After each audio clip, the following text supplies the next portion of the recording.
Good evening. Welcome. Thank you for joining us as we continue the second half of our 39th season of the River Styx reading series. This evening we're bringing you poet Kerry James Evan and poet slash fiction writer slash memoirist Gary Fincke. He's one of those slash guys. But not, yeah, he could be a slasher too, but... Both writers have new books for sale, courtesy of Left Bank Books, right there around that corner yonder. There's a lot of hum on this, isn't there? No? Or maybe it's just... It's in your head. It's inside your head. I do have a head cold, so maybe I'm vibrating all over. Let's see, we also have for sale... Can I have one of those American Odes? One of these, still lukewarm off the press, American Odes issues of River Styx, which features poems by Michael McPhee, Lucinda Roy, Charles Harper Webb, Al McGuinness, Lee Upton, Joseph Millar.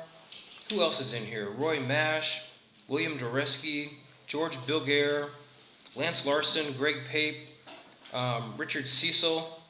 Tons of people who have been at this podium over the years. So if you haven't had a chance to pick this up, please do so now while you can do so for $5. We're practically paying you $5 today. Let's see, we also have information about our annual poetry contest. We also have information about our upcoming Big River Writers Conference, which maybe you've seen. Thank you. We have our minions right here, River Styx minions, which looks like this. So check this out. We're very excited about doing this for the first time ever, our Writers Conference. We also have, one more time. Can I have those little dog guys? We also have Kerberos decals, which you can stick on your toilet if you want to, scare the piss out of yourself. I find that these are really good. I've been doing this guerrilla marketing tactic of going through the River Styx and Arts-oriented parking lot and putting them on people's bumper stickers. Cars that I do not know. Of course, they can probably figure out where it came from, and hopefully they don't know where I live. But yeah, if you want to do this, there's good, and they can scare away all the Philistines. So put one on. Okay, and then let's see, we also have information about our annual poetry contest and other assorted River Styx stuff. Before I forget, these readings are being recorded and archived on our website thanks to a grant from the Missouri Humanities Council. So unless you want to be immortalized on the internet as a Philistine, and maybe also a Luddite who doesn't know how to use technology, and certainly a Nimrod, please turn off your cell phone. I should do that too. See, I'm setting a good example. All right, so without further ado, we are going to bring up the co-director of the River Styx reading series, the lovely, the talented, the now retired from the competitive eating circuit tour where she was a rating champion, but now she is the Frisbee team champion of Wildwood. Please welcome Kimberly Lozano.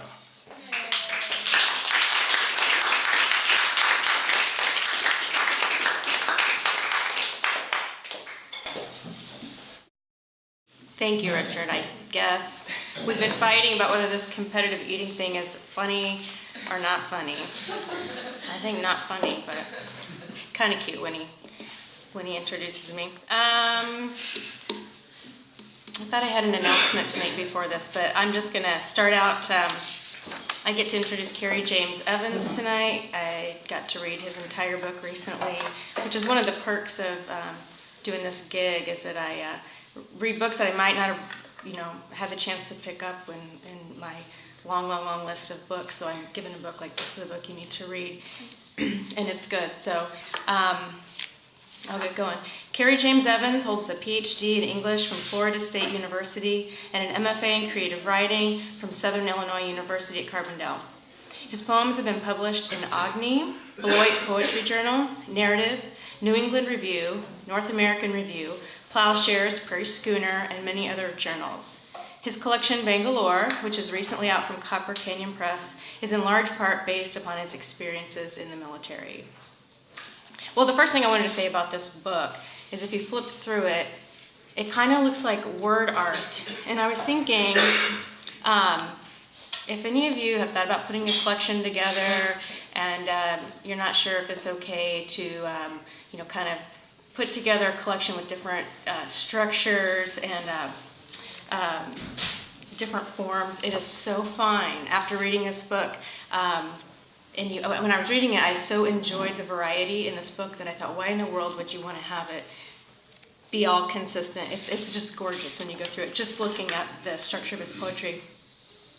The poems in Bangalore are hard-edged and devastating, yet illuminating and expectant.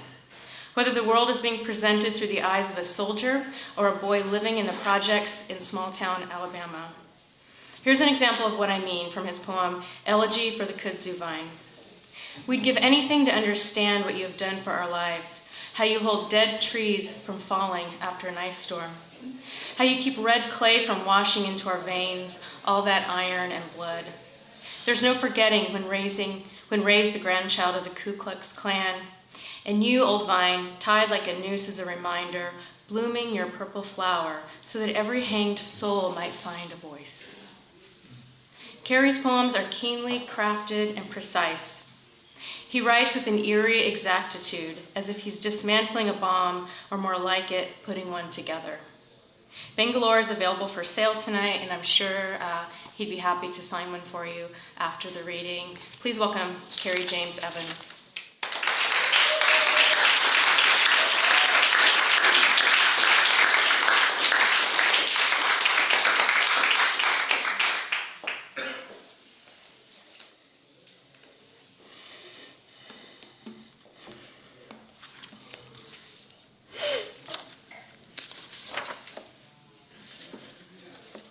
Soldier's Apology.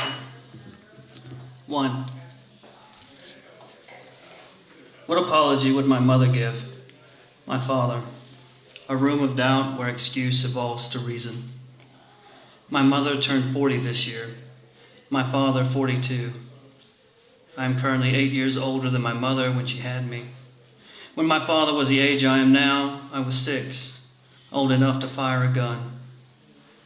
When I was born, my father joined the Air Force, then the Army, moved his family from the South across the world. He swore I would never see Jasper, Alabama again. You cannot escape your family. You cannot escape the South, Alabama, Golden Eagle syrup, the quarter horses in your uncle's barn, or that goddamn clay red as your wife's hair. This is what I tell myself living in Illinois. 2. Why don't we take it outside, walk it to the lake, drown it, tie a cinder block to its ankles? No, that hardly makes sense. Planning never has been my strength. I get it from my father, the colonel marching troops into Baghdad. I am one of them. You are one of them. We are all marching into Baghdad. Jody is fucking your wife, your 16-year-old wife, my sister, pregnant, belly out to here. She is carrying a baby girl who is also marching into Baghdad. Persia, the last beast to fall, the pastor yells from the pulpit. I would rather kill you than apologize to you. When I say kill, I mean wrap dead cord around your face, stuff your ass with a Bangalore torpedo, stab a crown of barbed wire into your head, make you wish you could be reborn. 3. We are the dying multitude. If you see my mother, my father, tell them I followed my orders. I carried the guide on. Engineers, lead the way. But you will not see my parents, and you will not know them. I will not know them. We will not see one another beneath the flares, rockets, tracers, mortars, grenades tossed into our foxholes. We will not stop killing to say, I love you. To our wives, to our mothers, our brothers, our sisters, our fathers, we are not sorry for killing you.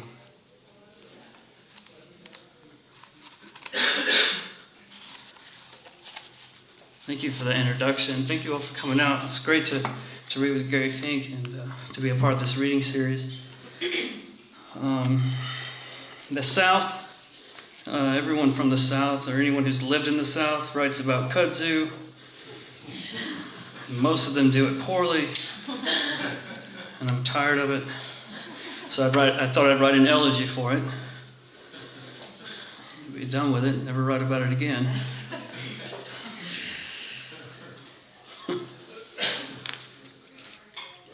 Elegy for the kudzu vine. It's time somebody did it right. Unwound you from your immortal trees, from crucifix-style power lines, and pulled you from the roots, doused you in diesel fuel, and buried you in the ditch where you rest. Effigy of myself, effigy of anything but Alabama, and Alabama all the same. Boiled peanuts rotting green on a gas station counter outside Montgomery, reminding me of you and how you cling to life. One tendril coiling a pair of post-hole diggers. Maybe I should take the vine that you are and wrap you around my hand. Call it bareback brass knuckles on a Saturday night, talking to a man who goes by King Snake, another catfish, in a bar where they name me Cotton. My skin shining through a pitcher of Miller Lite. We talk pussy. We talk railroading. We talk about a giant chicken formed by the welding of mufflers. We talk about how a milk pail from 1942 rusts behind the smoker. Hog jaw, rib cage, pork butt pulled slowly with a fork. But never do we talk about the vine that grew between our toes and the churches where we were baptized. Those county roads, the graveyards of our childhoods. We throw darts. We drink cheap beer from small glasses, stumbling over the line. We hold God in one hand and swear with the other. We give anything to forget about the one-stoplight towns, Piggly Wigglies, the BP station where we bought Mountain Dews after football practice and a Snickers for the road. We'd give anything to understand what you have done for our lives, how you hold dead trees from falling after an ice storm, how you keep red clay from washing into our veins, all that iron and blood. There is no forgetting when raised the grandchild of the Ku Klux Klan, and you, old vine, tied like a noose as a reminder, blooming your purple flower so that every hanged soul might find a voice. But even we know the power of ties. King Snake pulling a $5 bill from his bifold wallet and making change, lining stacked quarters on the pool table like deacons ready to receive an offering. With a bent cue he shoots, recalling with each ball he sinks a dead man's grin, each ball the color of a sin. I ask catfish to take over. It is here I learn the speech of men, the speechless guilt of every swig. I've never shot pool worth a shit, but I know the crack of a pool stick when snapped. I know a splinter in the throat. I know blood tastes better when it's dried to a busted lip, and why Moses parted the Red Sea, that the Old Testament is better than the New, because it is filled with the blood of men and the wrath of God, that a vine is not the truth, but a placeholder for a history not worthy of remembrance.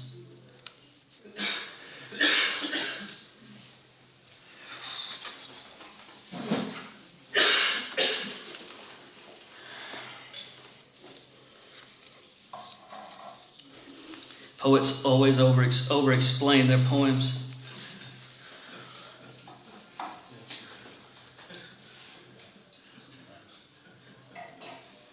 This next poem, it's hard, like the poem says it. Volcano. It's not like it's not a mountain volcano. It's a machine. The poem says that. I'm over-explaining it to you. I'm not going to go too much into it.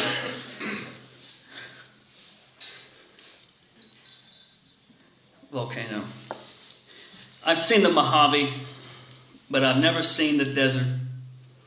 In training, I swept for mines, but I've never seen my brother's leg destroyed after detonation. I've seen the legless soldier walking with a prosthetic across town, through the grocery store, at drill, trying to hold on for one more year. for pension. I've seen the different phases of training, crawl, walk, run, and I've seen the failure battalions at each phase. I've cleared a path myself and marked with flags the safe zone, and I've walked through such a minefield.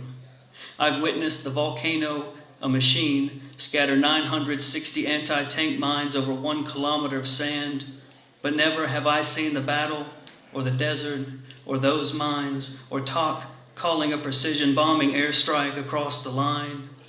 I've dismantled many mines, winnowed Russian mines from French mines, but I've never seen the mines on television. I've known soldiers who have seen those mines, soldiers caught under fire, blasting cap clenched in the mouth, jaw gone missing.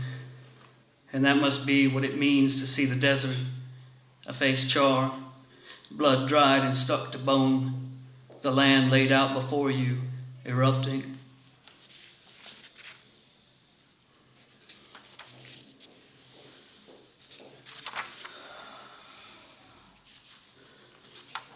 I'm married almost for 8 years, so that's an accomplishment. I'm not very good at it. Don't really have to be, though. Just sufficient.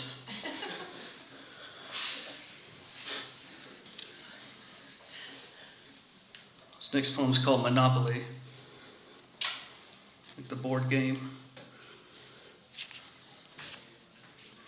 She is always the wheelbarrow, a piece he can't grasp. He is the cannon. They never deal out property. The deluxe edition, they'd rather fight with each roll over New York and Boardwalk, railroads and utilities. He's yet to own Boardwalk, but he manages to swindle the railroads. Occasionally, he is lucky to land in jail where he doesn't have to mortgage property to pay rent. She buys hotels early, casts him to the ghetto of Baltic.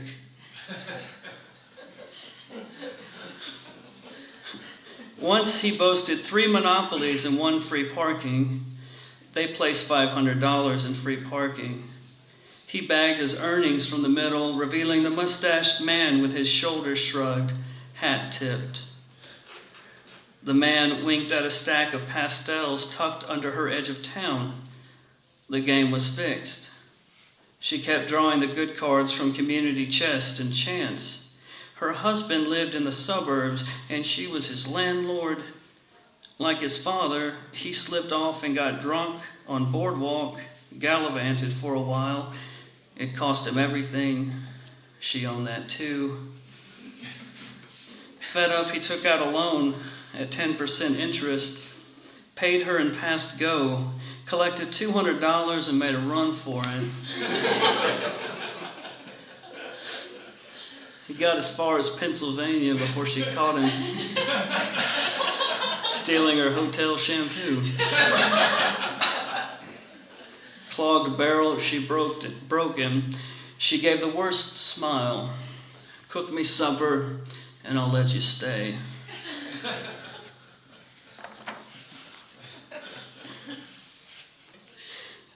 It's too bad it's already in the book, because I would after that reaction I'd end it with made a run for it. You've never done revising, are you? Shit.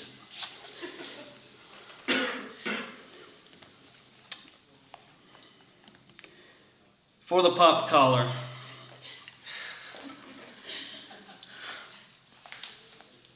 Some asshole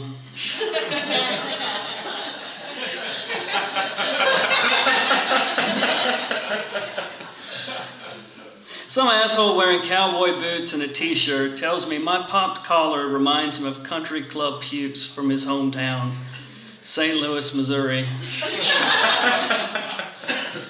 A greasy stain on the back of an oil man sipping the Glenlivet in some clubhouse.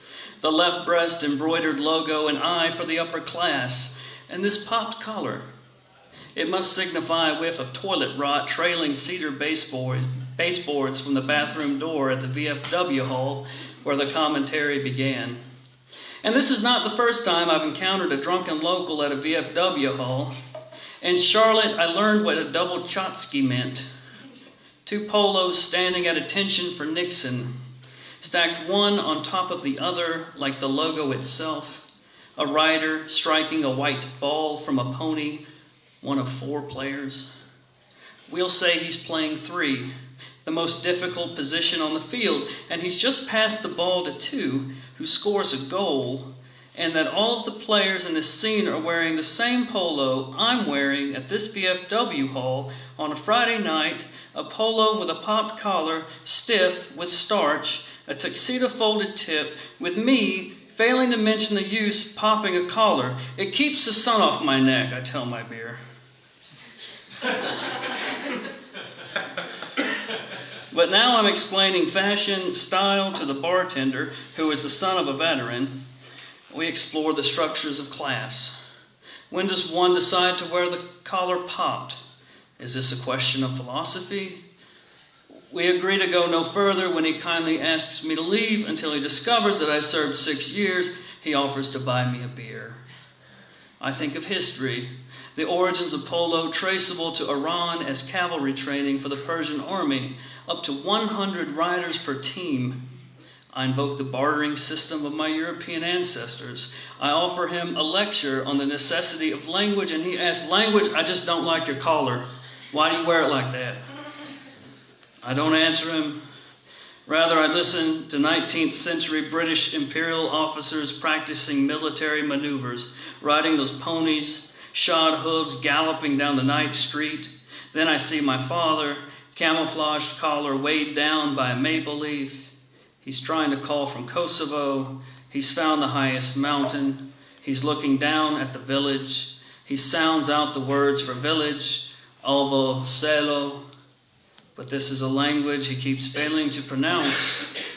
My cell phone is ringing in his ear, and he's standing in the Balkans, waiting for me to pick up.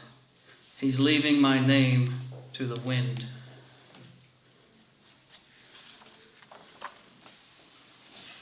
I talked to my father yesterday. He's in Afghanistan.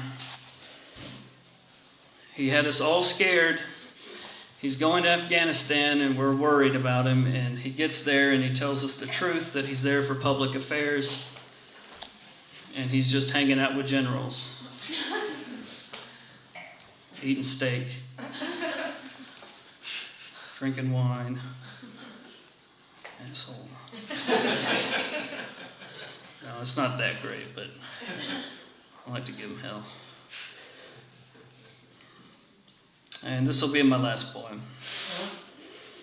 Grown men.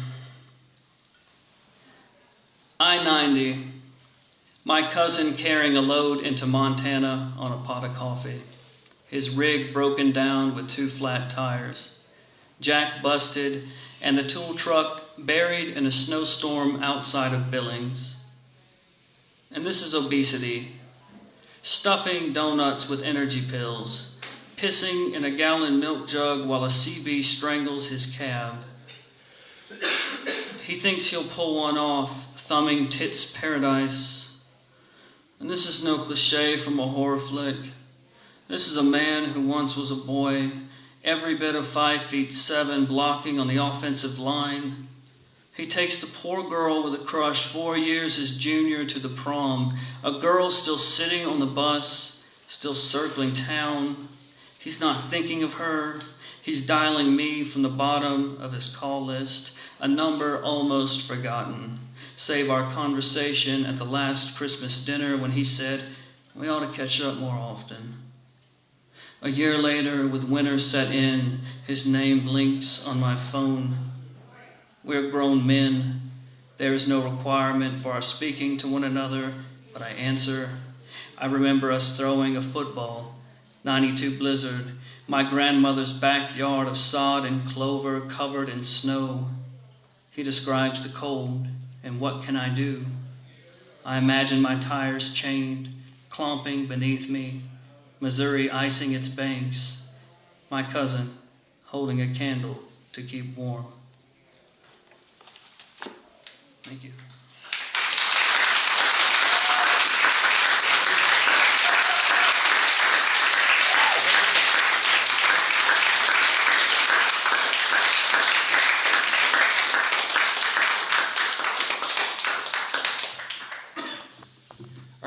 take a 10-minute break, and we'll be right back with Kerry Fincke. And don't forget that he's got books for sale right over there yonder, so avail yourself.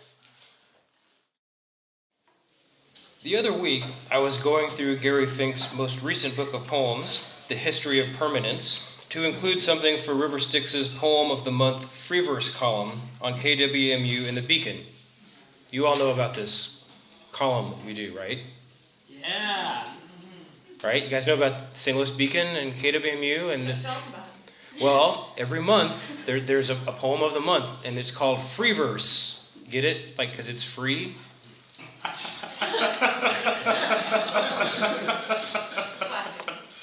Yeah, okay. Anyway, check it out if you didn't know already. It's in our newsletters too, if you get those. And I was struck to see how many of his poems first appeared in River Styx. And then I was struck by how many of his poems appeared first in River Styx, meaning how many times one of his poems has led off an issue. Although he probably roots for Pittsburgh, Gary Fincke is a terrific leadoff man. He's ridiculously prolific in poetry, fiction, and memoir, and he even has a novel coming out tomorrow.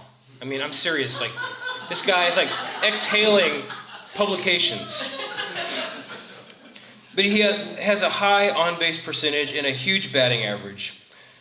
Of the ones he sent us in the last 5, 6, 7, 8, 9, 10 years, I can't remember one poem of his that I haven't liked. His work in poetry and prose is clear and unadorned. But by unadorned, I don't mean unimaginative or unmusical, but rather unflashy and unpretentious. The guy can pull a narrative thread out of anything, out of nothing. And no subject matter is too big or too small, from biblical themes to the end of the world to drive-through strip clubs, which may all be the same thing if you think about it. Gary Fincke has published 25, and I guess tomorrow 26 books of poetry, short fiction, nonfiction novels, and is the winner of the 2003 Flannery O'Connor Prize for Short Fiction for his collection Sorry I Worried You. His work has been anthologized in the Pushcart Book of Essays and cited in Best American Essays, Best American Stories, the O. Henry Awards, and Pushcart Prize volumes. He currently teaches at Susquehanna University and directs the Writers Institute. We're in for a real treat tonight. Please welcome Gary Fincke.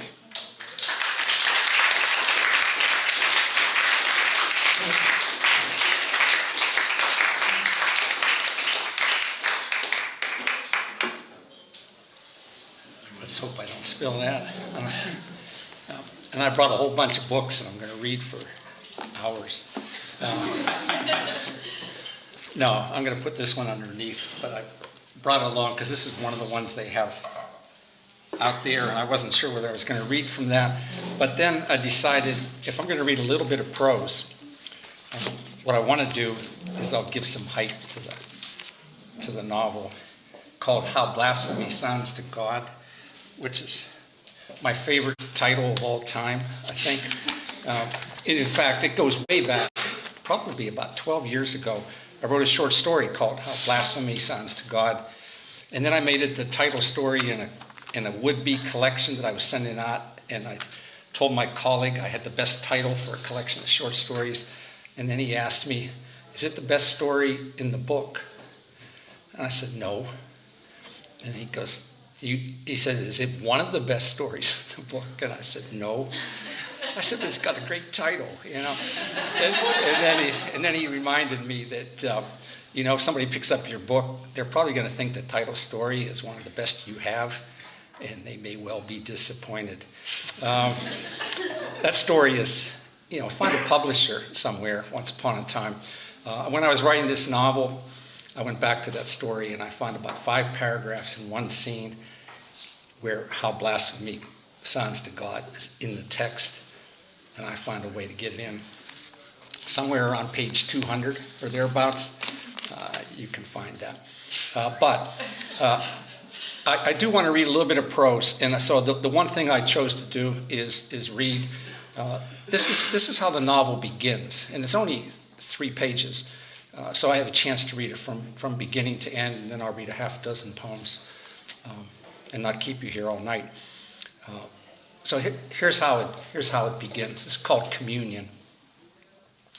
For 3 months, my mother had been going to church every week. Something so out of character for her, I was afraid she was dying. After the sermon ended one Sunday, she limped to the front to receive communion, her steps slow near the end of a procession of 20 people from the congregation who had been signaled to advance by an usher. My father, who drove us 15 miles each way and talked me into going along once or twice a month, for your mother's sake, Corey, walked ahead and didn't seem to notice that a large space had opened up in the line between them. 12 years old, I watched from the back row pew where we'd sat to save my mother's steps entering the church. A man I didn't recognize, who was wearing a brown suit, shuffled behind her, his hands outstretched as if he expected to catch her when she collapsed. After my father set himself into place before the chancel, he glanced at the side and saw his mistake. My mother hadn't yet reached the end of the aisle, and she hobbled so slowly that the minister straightened the trays of wine glasses, adjusting them slightly as if they needed to be aligned just so, or show disrespect for the sacrament. I held my breath as she knelt, watching my father, who didn't put out a hand to help her. Like everyone else but her, he laid the back of his left hand onto the palm of his right, the way Lutherans were taught to receive the wafer, his posture stiff and steady. My mother hunched over and gripped the low railing to support herself. Her shoulders heaved as if she was gasping, and her dress rode up in the back, exposing a few inches of her white slip. My father, once she knelt, didn't look at her. One by one, the others lifted the wafer to their mouths, but when the minister reached my mother, he slipped the wafer between her lips. It seemed as if everyone in the congregation was leaning forward to watch as the minister handed out the tiny glasses of wine, but somehow my mother was able to let go of the railing with one hand, grasp the glass, and swallow, balancing with her free hand until the man in the brown suit took the empty glass from her hand and gave it to the organist, whose job it was to collect the small cups. After the minister said, "Go in peace," my mother pushed so heavily on the railing I thought it might snap. In front of my mother now, the man in the brown suit shuffled slowly back to the pew, keeping her within arm's length by listening to her breathe. My father, hands at his side, shortened his stride to the heel and toe of someone measuring distance by the foot. When she reached our pew, my mother, gasping, sank down beside me. Though everyone rose for the benediction and recessional hymn, she didn't stand again until the church was empty except for her and me. "Your father will bring the car as close as he can, but he won't come inside," my mother said, leaning on me as she struggled to rise. "He thinks it embarrasses me." "I'll hold you up," I said. But the words sounded like something a 5-year-old would say, and I was glad nobody heard them but my mother. "You do that," she said, "but when we get to the outside door, you let go of my arm. I want him to believe he's right." For a moment, her weight sagged against me, but she finally straightened.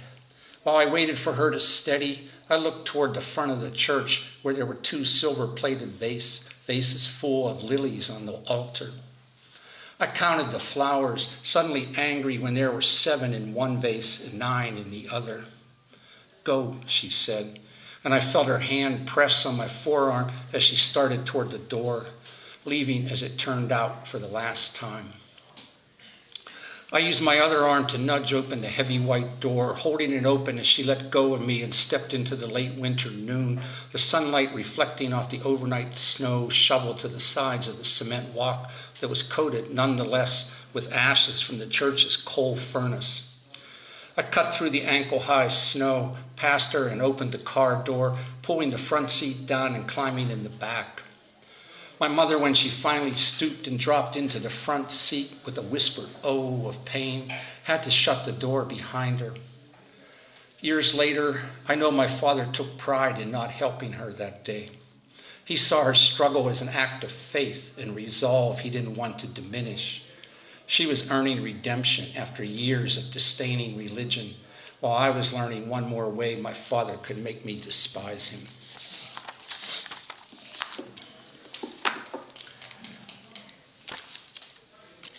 Okay. Actually, I brought a river Styx along. And I'm going to read the drive-through strip club.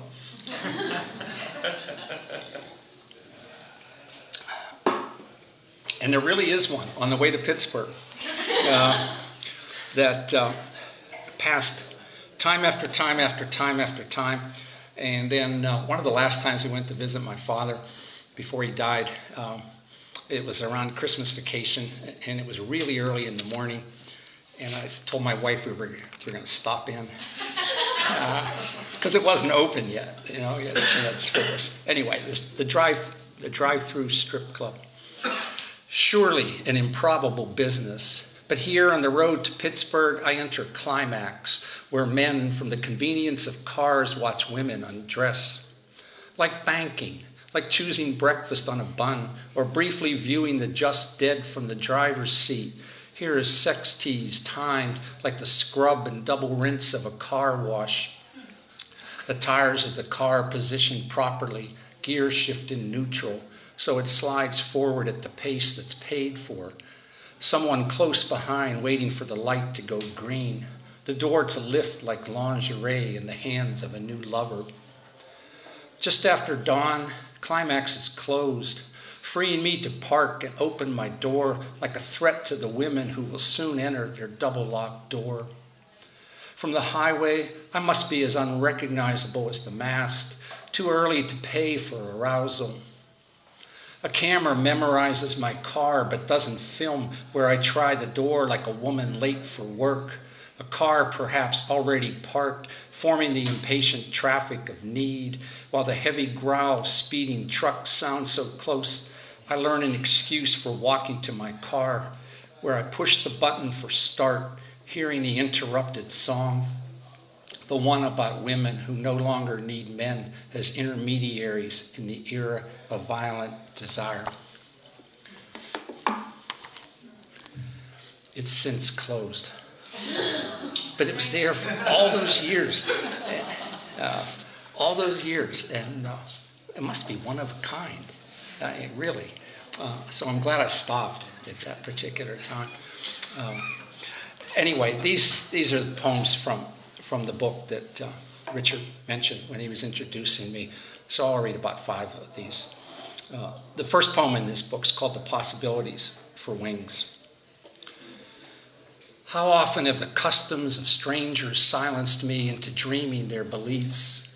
In Java, for example, some people insist the souls of suicides return in the bodies of crows, while in Scotland, souls of the lonely flee to butterflies. In Pennsylvania, in this town where death belongs to those with names I've said, the souls of the ordinary are cries called out and gone into the afternoon of rain, leaving me to wish winged things for the friend whose heart has failed, the friend who killed himself in his meticulously sealed garage. In my backyard, I'm talking to the friend who, like me, has sidestepped the terrible and even from time to time laughs aloud, neither of us, not yet, fluttering off in maws or whatever we might predict for our futures, the possible wings for depression, jealousy, the waste of hours. Choose one, he asks, and I say, the poor will, the only bird that hibernates, waking after months to flight. Yes, he answers, good. Overhead just now, a small plane pierces the air, and I imagine both of us on board, becoming birds that seem to fly without love of anything but ourselves, shaping our fear against the summoned sky. This next poem is, I should thank, usually at spring break I go down and play golf with a friend from college. He lives down by Hilton Head, and that's all he does since he retires. Plays like 6 days a week and spends the other, whatever time's left over, watching that channel that just shows the stock market, whatever it's called. And sometimes when I visit, he's there, yes. And, but recently, not at all. Which really means our politics have separated. In college, we were both Republicans, and now he's a Rush Limbaugh fan, And I write newspaper columns that make fun of Rush Limbaugh. But I don't tell them that. We just go play golf. We talk about sports, and being old-time athletes from the 60s and 70s. Anyway, his wife told me this story, and so it became a poem. It's called The Serious Surprise of Sorrow. I think you'll see what it's about. She's 12, the girl who discovers a foot washed the shore in British Columbia. Interviewed, she chatters, puzzled, amazed. Attention is an awkward thing, she thinks, and now she's been chosen as the witness to the arrival of a miracle. Because 2 more feet, both left, like the one she found, have landed on nearby beaches, all of them wearing size 12 running shoes, like a tiny cluster of rare cancer. Surely they had mates, though left and right feet respond differently to the sea's currents, according to the oceanographer who tracked once the paths of rubber ducks spilled from a ship like a flotilla for joy. Somewhere, then, the shoed right feet are floating toward another country, size 12 men targeted like unbribable judges. Those feet will wash up on 1,000 blogs. Those feet will litter the crowded beaches of 1,000,000 chat room conversations until time's incinerator turns them to ash, becoming the urban legend of the wilderness that always concludes with a girl who still believes that 3 men are limping somewhere on the prosthetics for impossible chance, not already eaten by the grim mouths of the ocean. That chosen girl growing into knowing there is no limit to what we are asked to accept, giving a personal name to the serious surprise of sorrow, unable to stop scanning like those men from our town senior center who carry metal detectors to the nearby park, walking with stuttering steps like robins, their heads cocked a moment, then cocked again, their beaks passing over the unmown grass, listening for the soil's faintest sound.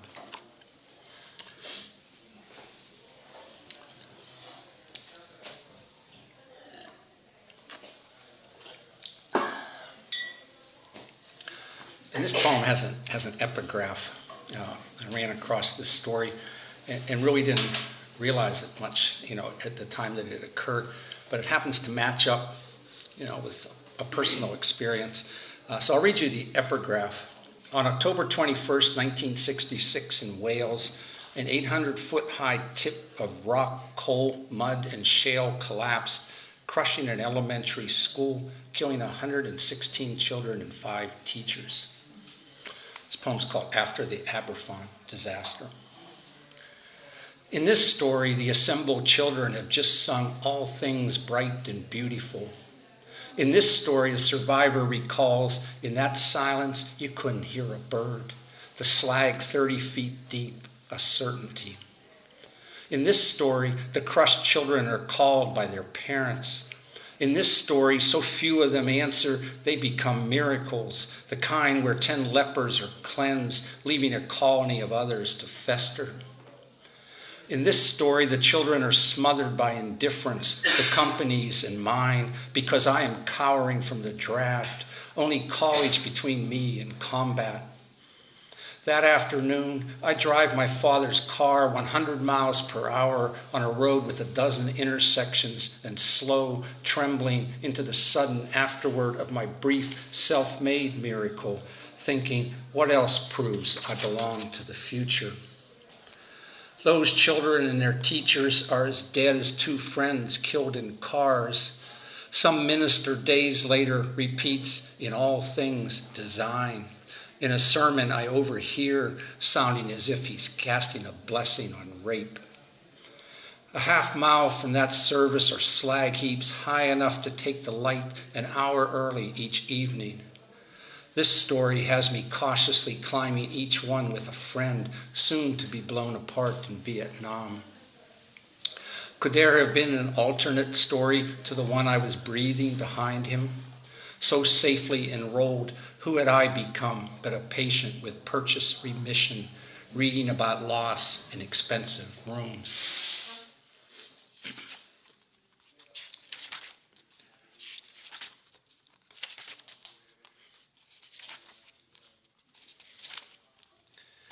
This poem's called Selflessness. In the animal kingdom, among fish, one father carries all the laid eggs in his mouth, 65 days starvation to make that flexible, deep mouth a womb. Such sacrifice, spitting them out at last, following that fast with the daily chores of parenting, to guard them while they feed, to take them back into his mouth like God. Those babies need to grow before something hungry finds them. They need a place to sleep safe enough to wake again to feeding, watched carefully by their selfless father. He's a living prayer, that catfish who knows each child as he opens his mouth for them. Though every father has limits, and so does this one, turning his back one morning as they feed, swimming away while he still knows them. Before his children grow so large, he can't tell them from what he hungers for. If he forgets to flee, he will eat them.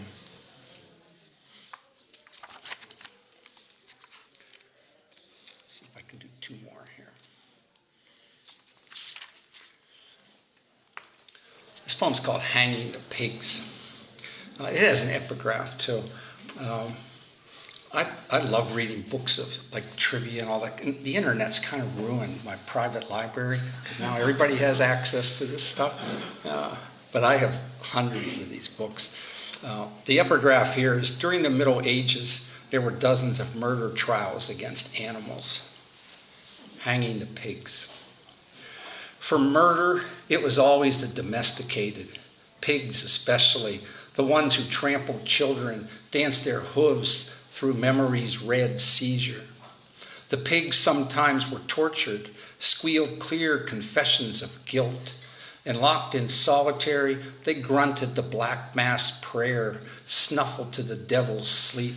So closely guarded, so bound, none of those killers escaped. And when they trotted, back whipped to trow, a few of those pigs, according to the records, had court-appointed lawyers to plead the victim defense, the mental deficiency gambit, none of it moving the men who stood in for God.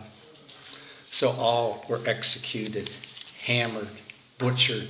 Some led to the gallows, snouts sliced off, wearing white human masks, dressed in coats and trousers, lifted to the bleeding back-legged stance of the hell Pentecost. All the silenced crowd pressed forward, waiting for those pigs to hang, shutting up their Satan tongues. And I'm going to end with the poem that ends this book. And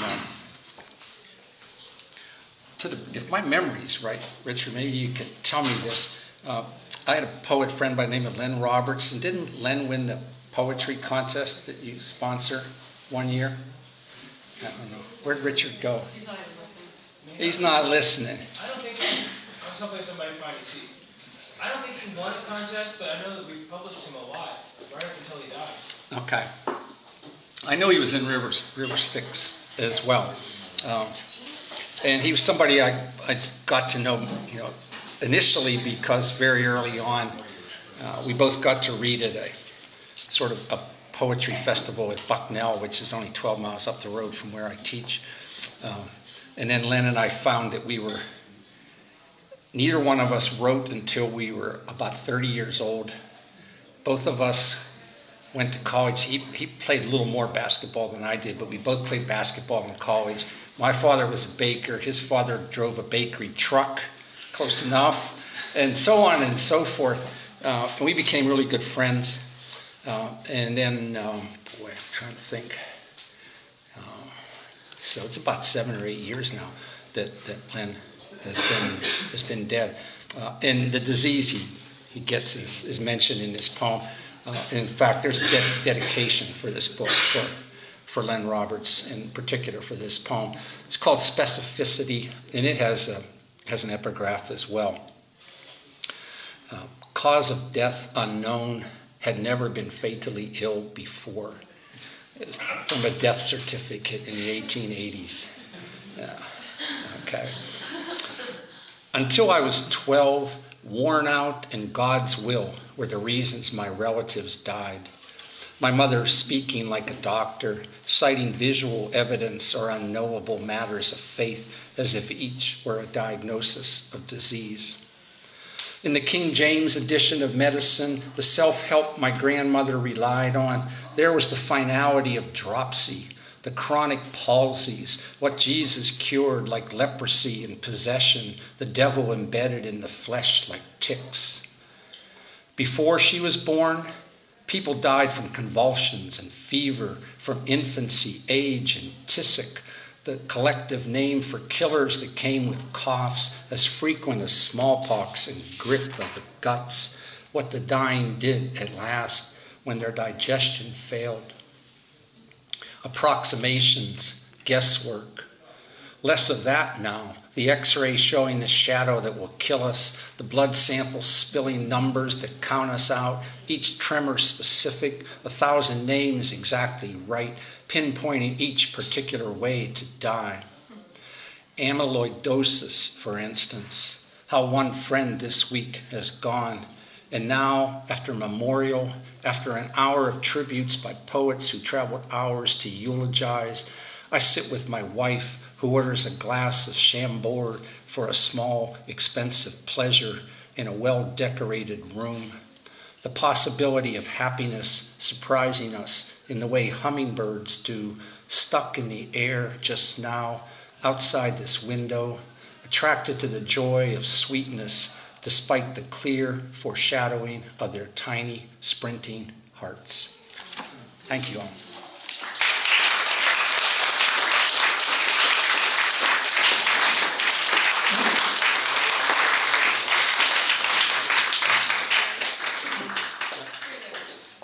Richard might not have mentioned to you that we do a little Q&A at the end. Are you cool with that? Sure. Kerry, do you want to come up? Since we bring out these great readers, it's such, we figured before we let them go, we might as well pick their brains a little bit. So if you can think of a question or two that you have for either a reader or both readers, I'll throw one out first. I'm curious to know what you guys are reading right now.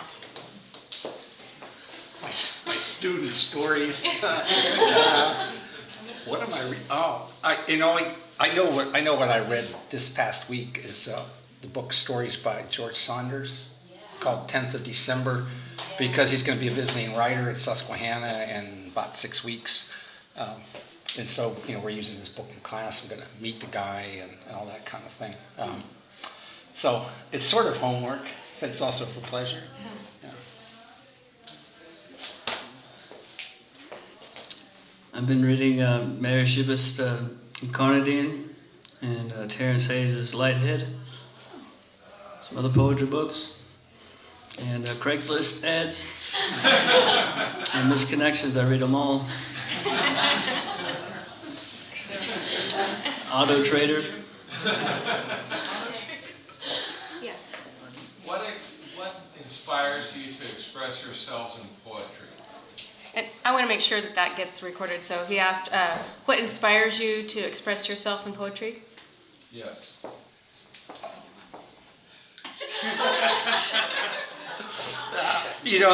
That's one of the most common questions I get because I often, when I do readings, I read a story and then I read some poems when I have 50 minutes or something to do. It's really hard to say. I mean, I've written hardly any poems in the last 6 months, but there's no telling. I mean, maybe a week from now I'll start writing poems. Who knows? What I've been writing lately are a lot of personal essays. I don't know, I just got started and I just kept on going. I don't know, to tell you the truth. But usually stories come more slowly, take more time. And usually they happen more in the summer and over Christmas break, just because that's the way the world works for me. And I haven't written any stories lately either, but that's just because I just put out 350 pages of that novel, so maybe I'm just going to take a rest from all that. I don't know. That's not a very good answer to your question, but it's I don't know. It's hard to say. What's the question? Sorry, I didn't ask. Inspiration? I don't believe in inspiration. I think it's just work. You get up in the morning and you work, and then you work before I go to bed, and you just get ideas throughout the day. It's normally, I like to read the high with the low, and that's where I get a lot of inspiration. That and going out and doing stuff, like fishing, and just getting out in the world and looking at people and looking at yourself. I'll give you a better answer to that because, really, the way that I work is, I think most writers work in the same way. I'm one of those people that gets up at 5:30 in the morning and goes upstairs, and because I have those next 3 hours to myself, and then somewhere around 10 o'clock I eat lunch, and I go over to school and give myself up to the university. But it's those 3 hours I have every morning. And that's when it happens. I just make myself available there. I'll answer in one sentence. Julie? I know that revision plays a large part of any poet's life, but I was wondering, how do you know when you've nailed it, when the poem is just as good as it's going to get? So she asked about revision, and how do you know when it's done, when you think you have it? I don't.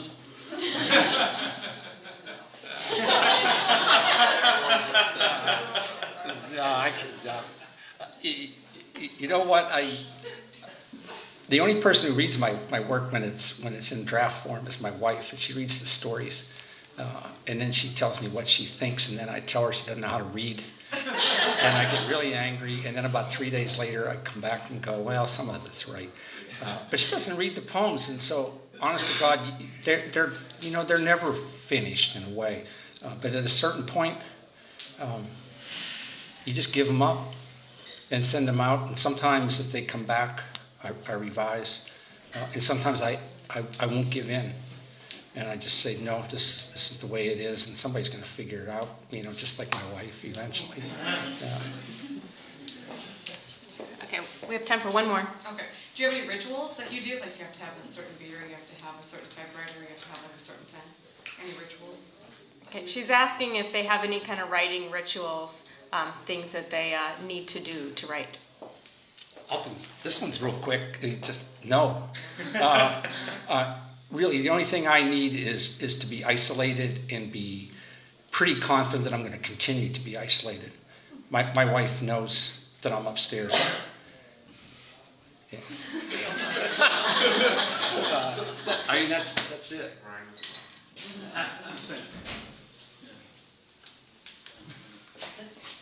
Cool. Incense? No. No ritual killings. No. Okay, no from Kerry. Before we go, folks, I need to make sure that I thank the people at the Missouri Humanities Council who provide support for our reading, the Tavern of Fine Arts for letting us meet here every month. This is our second year here. Left Bank Books, our ever faithful bookseller, and us, as Richard always says. I would like to thank you guys for coming out. And I think that's it. Did I get all the announcements, Richard? You thank the two writers. Oh, and Gary and Kerry. Thank